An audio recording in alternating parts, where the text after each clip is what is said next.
Flash. Son las 2 de la tarde con 2 minutos. Hoy lunes, en Noticias en Flash. La opinión de Juan José Rodríguez Prats. Y ya el licenciado Rodríguez Prats nos aguarda en la línea telefónica. Vamos a escuchar su comentario de cada lunes. ¿Cómo está? Buenas tardes.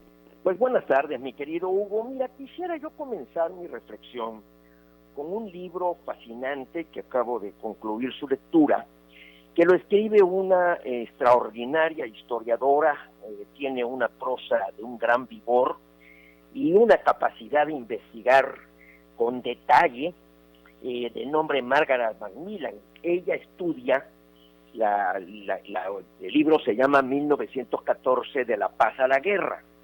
Ella empieza a analizar todas las naciones que participaron en la Primera Guerra Mundial, llamada la Gran Guerra. La Inglaterra, gobernada por Jorge V, Alemania por el Kaiser Guillermo II, Rusia, gobernada por el zar Nicolás II, los tres nietos de la reina Victoria de Inglaterra, o sea, los tres eran primos hermanos. Se mete a analizar los problemas económicos, los problemas sociales, pero es muy interesante cómo analiza la personalidad de los hombres que tuvieron poder y que en forma muy torpe se fueron enredando y provocan una de las tragedias más grandes en la historia de la humanidad y que inclusive es causa posterior de lo que fue la Segunda Guerra Mundial. Ahí está también la figura de Francisco José, ya anciano, de 86 años, que gobernaba el Imperio Austrohúngaro y que es el que reacciona ante el asesinato de su sobrino, que a su vez era su heredero, Francisco Fernando. Esto modificó totalmente. Cayeron los Hohenzollern en Alemania, cayó Nicolás II, se disolvió el Imperio Austrohúngaro y también se disolvió el Imperio Otomano. Y esta historiadora relata cómo el canciller alemán, Johann von Bethmann, era aficionado a la música clásica.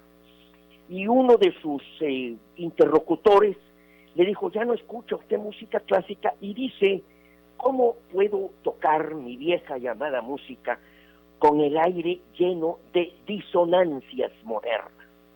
Y de ahí partió una información, a una conclusión, tanto en la música moderna como en la actual atmósfera política predominan las disonancias. El término me parece que nos establece un paralelismo con lo que estamos viviendo. ¿Qué son las disonancias? Son las irracionalidades, son las incongruencias, es cuando algo no encaja en el conjunto de unas ideas o en el conjunto de la música, que tiene una secuencia, que tiene una armonía, que, como el mismo canciller alemán, porque ese era el cargo que él desempeñó de 1909 a 1917, o sea, durante toda la Primera Guerra Mundial. Y creo que eso estamos viviendo hoy, en lo global, en lo nacional, las disonancias políticas. Estamos viendo esta actitud, por ejemplo, de Donald Trump, de cómo reacciona ante la caída del dron en Irak, que por poco y genera una conflagración, cómo también está sufriendo Venezuela, o veamos viendo lo que está sucediendo en Europa, en la Comunidad Europea, o lo que está sucediendo con un problema que desde mi punto de vista nos va a sellar todo el siglo XXI, que es el problema de la migración.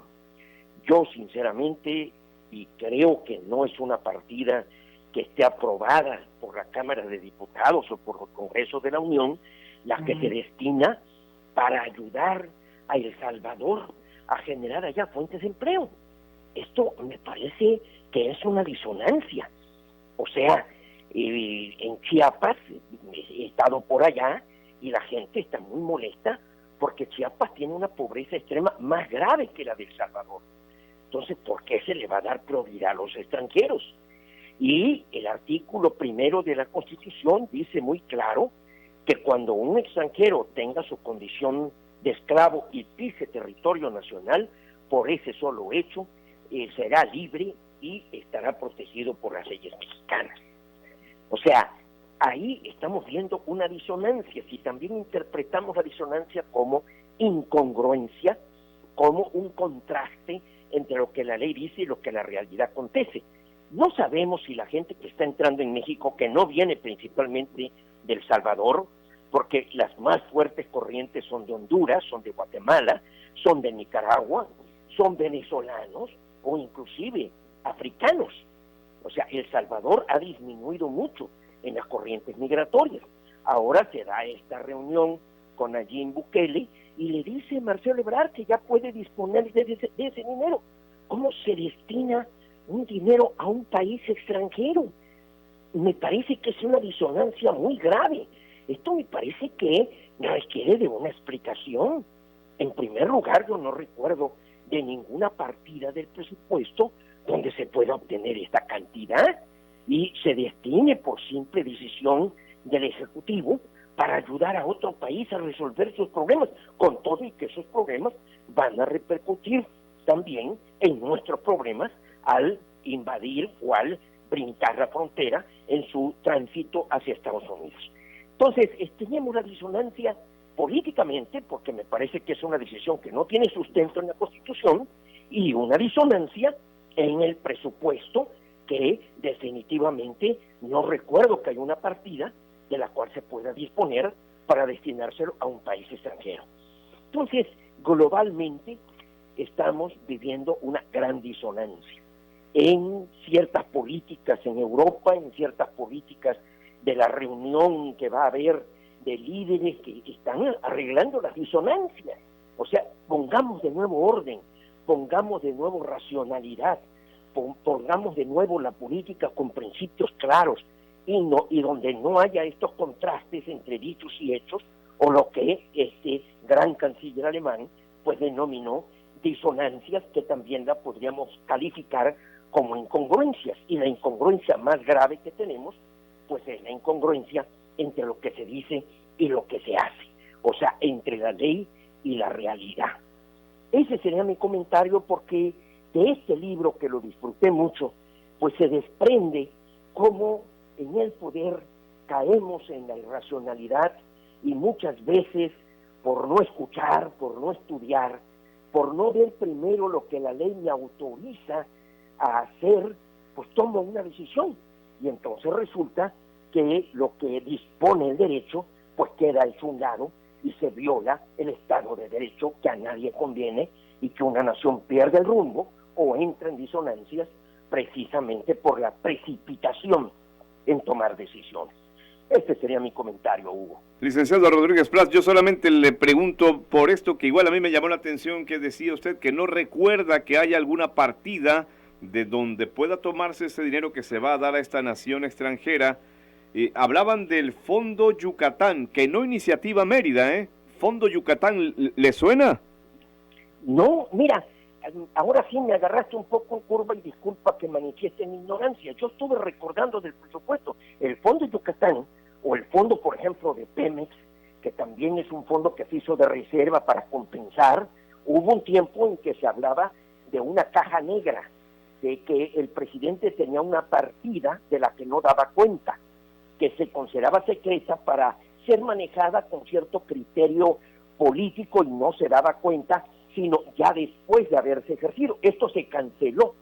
Desde que empezó a haber en la Cámara mayoría se dijo que no había esta disposición. Y repito, Fondo Yucatán, hubo el programa Puebla-Panamá, se busca inversionistas, se llama, pero disponer.